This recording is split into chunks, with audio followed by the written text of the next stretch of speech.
Hello, and welcome to the first episode of the third season of Toward a More Just Future, a podcast from Rutgers School of Social Work.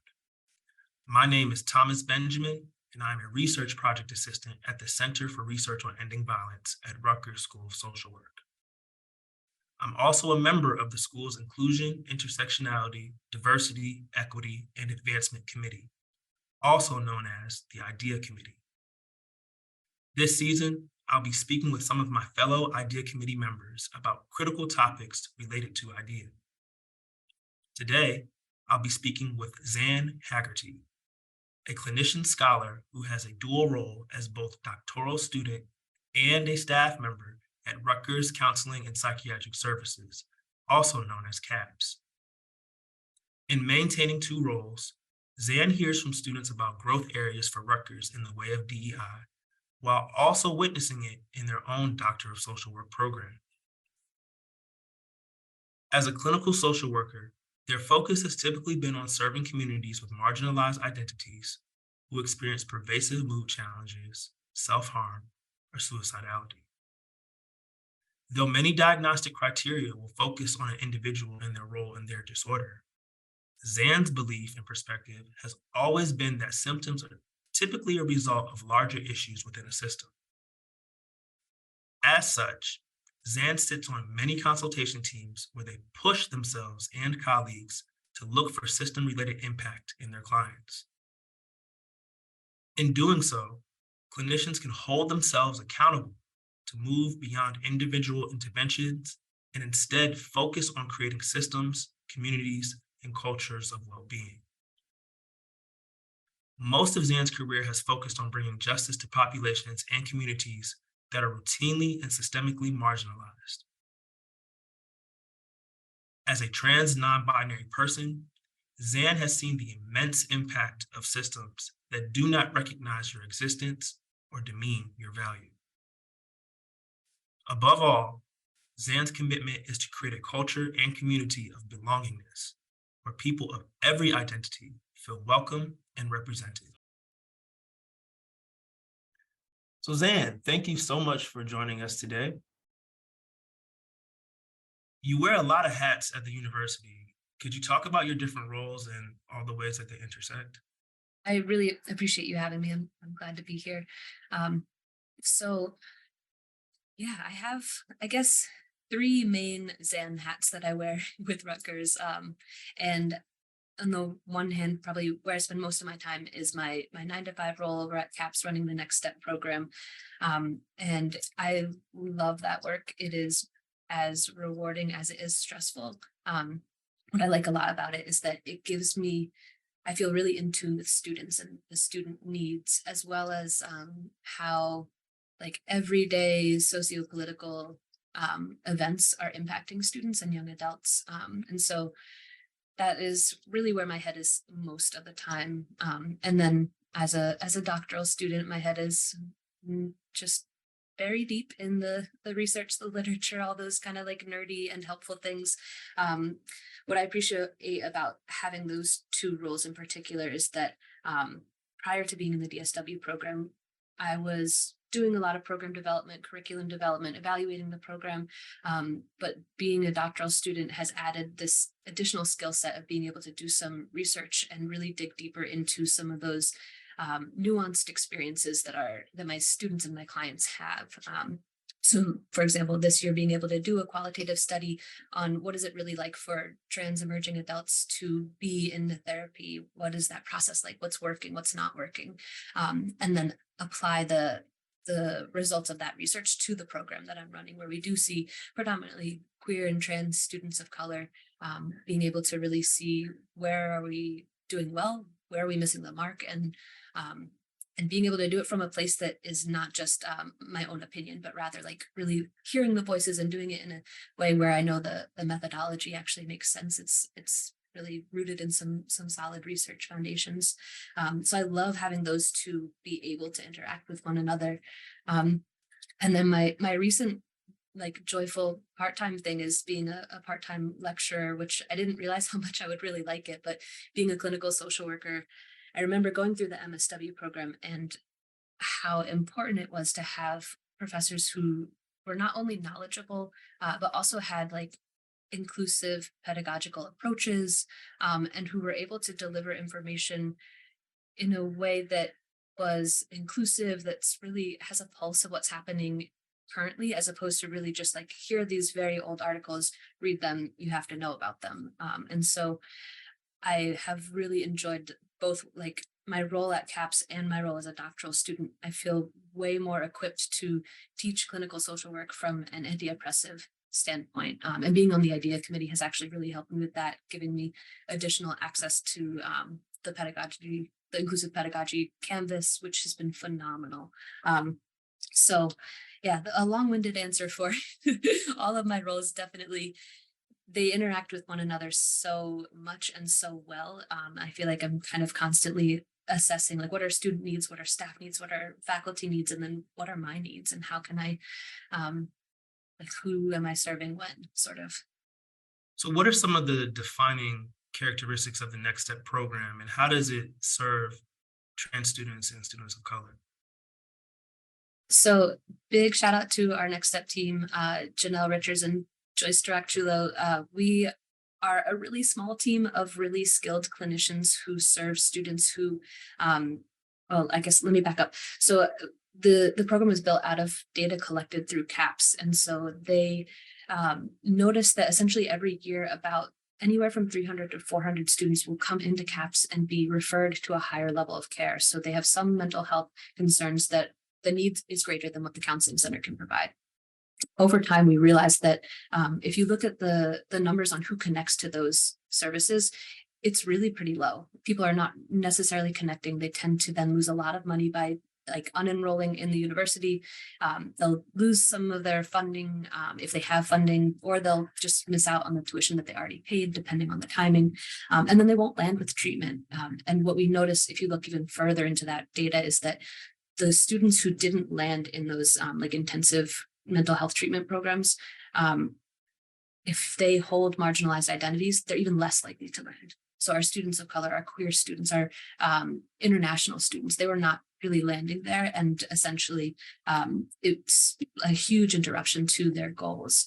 So the Next Step program was really built to see, can we fit some of those needs? And so we function a little bit like an intensive outpatient program with a few differences. One being that we don't require insurance. So any student who's a Rutgers student is eligible for our services. They will not be billed. So their parents, caregivers, guardians will not find out about it. We're located on Bush campus, which means you can take Rutgers bus systems, which, say what you will about them, it will still get you there, even if it is sitting in an hour-long traffic. So transportation is then removed as a barrier. And then our schedule is different because we specialize in serving students. So we change our group schedule to really go around the schedule of classes. So whereas someone who might need to do an intensive outpatient program could only go Monday, Wednesday, Friday from 9 to 12, they would have to reduce their course load, maybe take a full leave. With us, our groups are scattered all throughout the week. And so they're able to really fit it in and piecemeal a schedule that works. So they attend groups, they attend individual services, and it's a slightly lower level of care than an intensive outpatient program. But we are still able to provide a lot of those adjunctive services. We coordinate with Dean of Students, we coordinate with Hurtado for health service needs, we coordinate with VPVA, SJE, other campus partners. And so in that sense, it's really helpful to be able to do this treatment in place. And then in terms of the reason we see predominantly like queer and trans students of color, that goes back to really like the systemic barriers, right? We know it's not their identities that cause mental health challenges. It's that this world was built in a dominant culture, white supremacist way. And so moving through spaces where you're told you can't exist, or moving through systems that really weren't designed for you, takes its toll. And so that tends to really be part of why those are the students that we see more. And in many ways, it's great because our staff tends to reflect our student population. And I think that's probably helpful for them, because it's nice to go into a space and be like, oh, this is actually designed for me. And like look to your left and right and see students who are using similar pronouns to you, or who just look like you, and know that you're not alone. It helps with our greater goal to build a community of wellness and a community of belonging. So I could talk about next step forever, but I'll pause there for now. Well, it's a privilege to hear about the impact of your work and the work of the program and how it seemingly tremendously benefits students. With your background and many roles at Rutgers, you're certainly well suited to be part of the School of Social Work's IDEA committee. And could you talk about some of the work that you do on the committee? Yeah, absolutely. I've really, really loved being on the committee. The One of the things I like most is being a student rep, and so being able to have that role where I see my main function as being a voice and advocate for the DSW students. So I really bother my cohort a lot to make sure that I'm hearing what's going on with them, and what their concerns are, what the needs are. I try and keep in good touch with all of the DSW cohorts to see what's happening within this program that is going well, and where are the areas that we need to adjust and change and grow.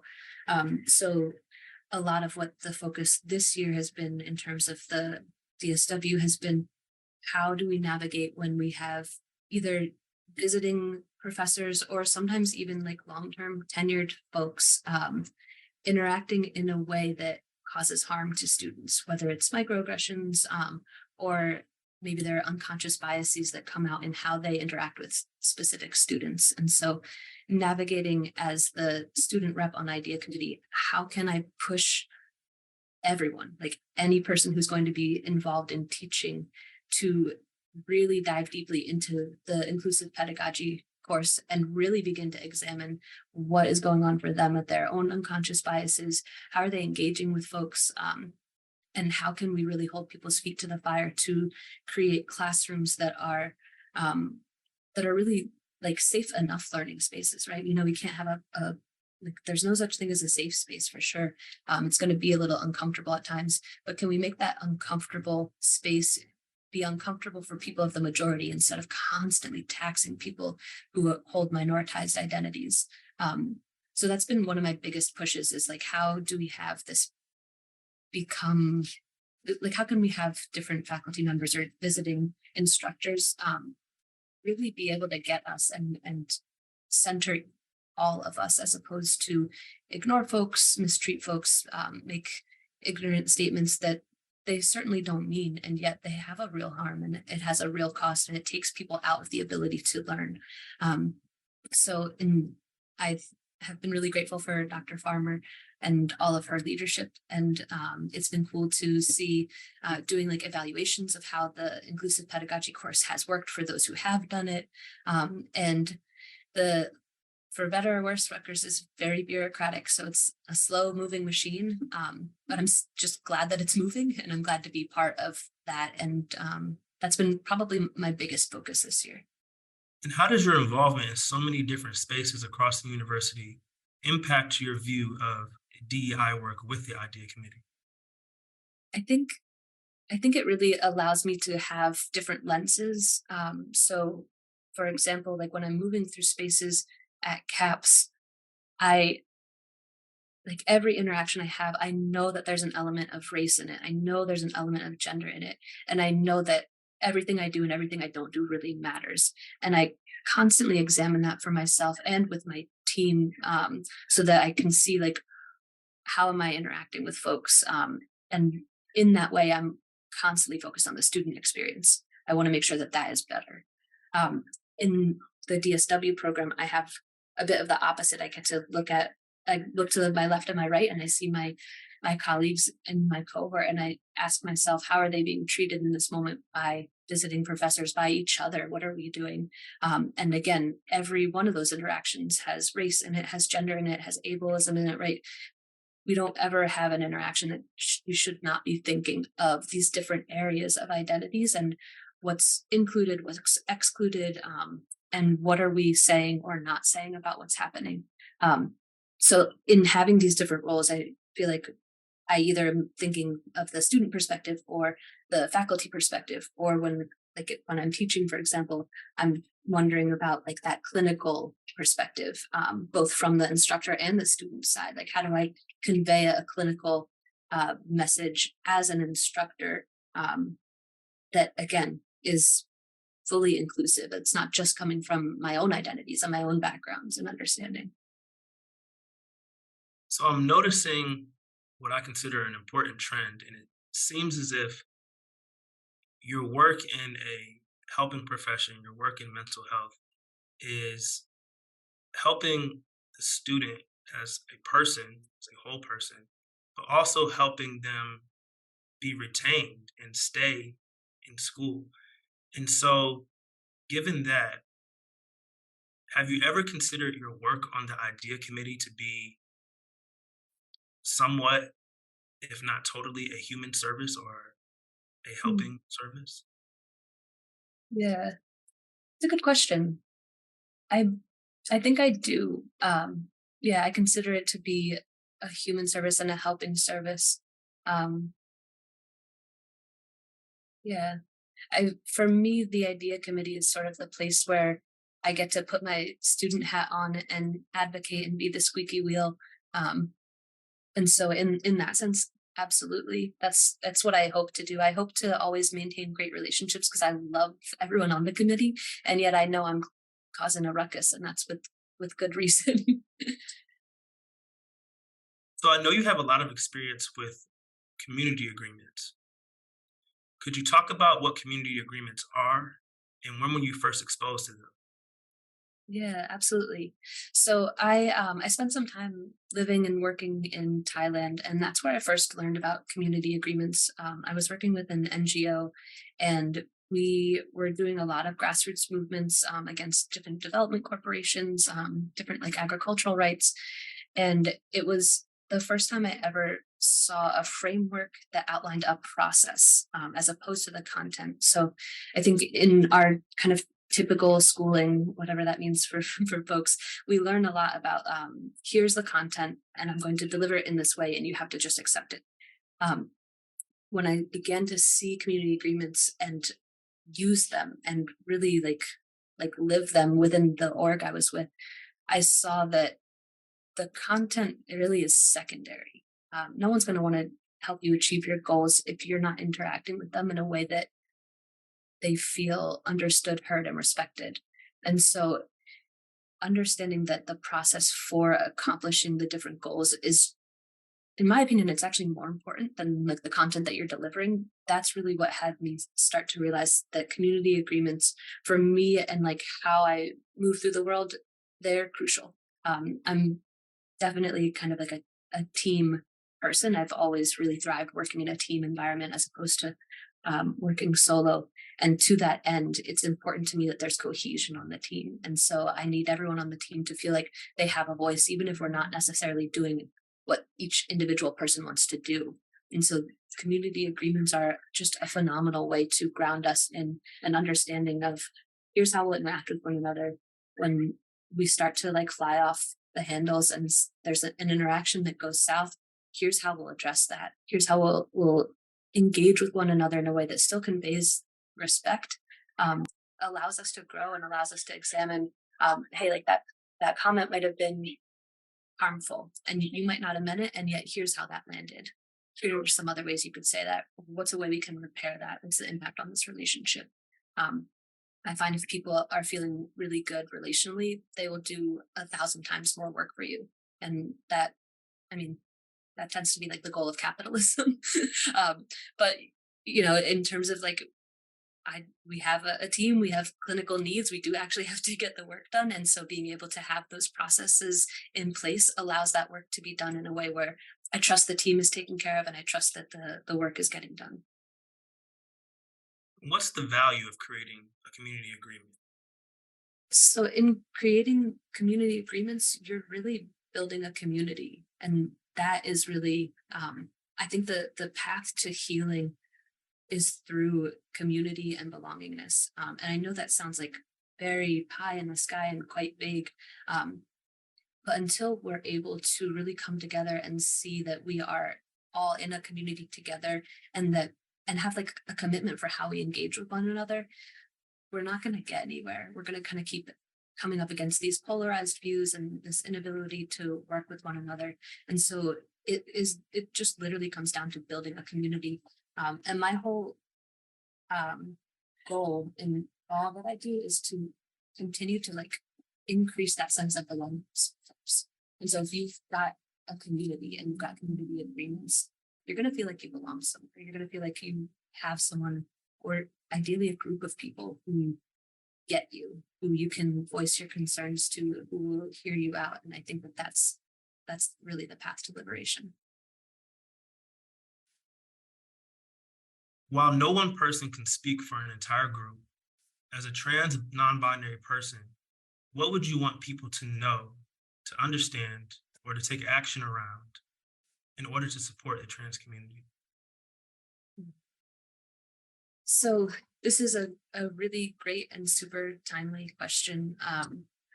I think that there are a couple of main things. First, just like big picture, we need to get really actionable about legislation.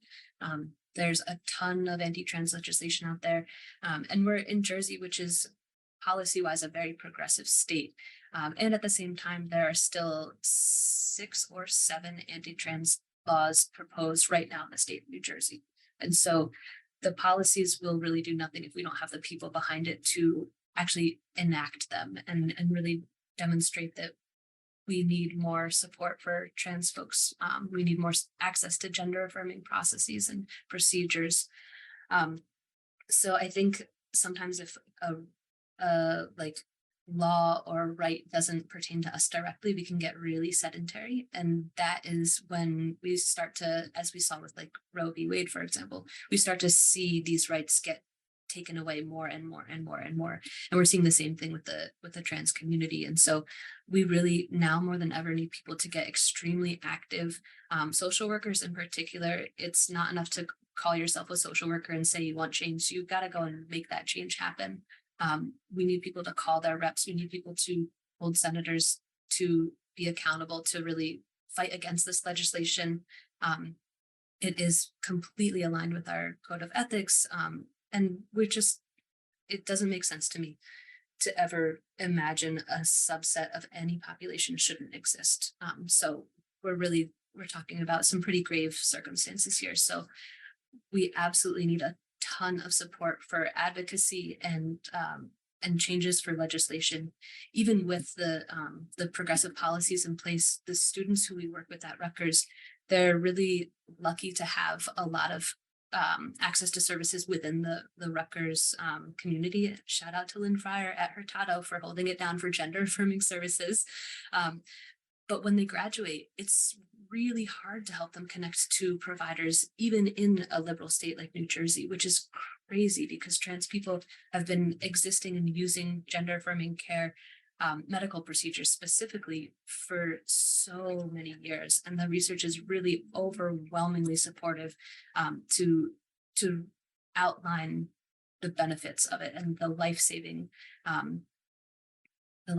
outcome of using those services. And yet we have providers who just refuse to prescribe for trans people because of their own biases and concerns, and probably a lack of knowledge as well.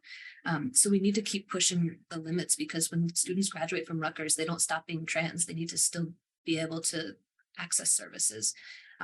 So I need people to get on the phone and start bothering the state, please, and thank you. That's my first one.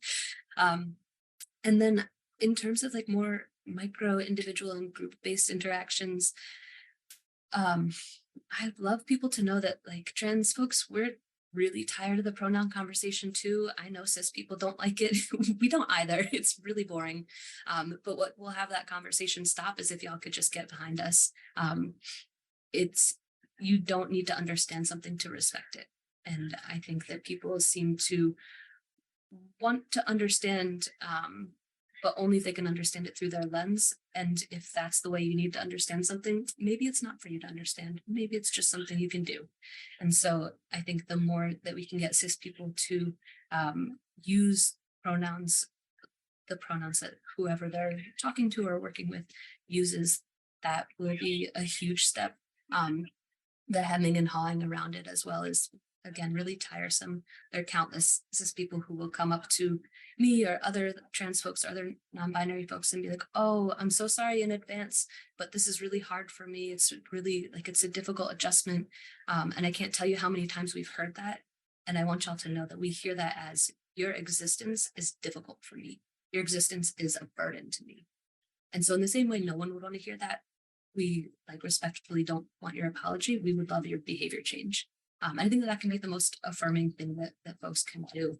Um, so having our cis allies really come through would be phenomenal. I think sometimes I think people think that the trans community takes gender too seriously.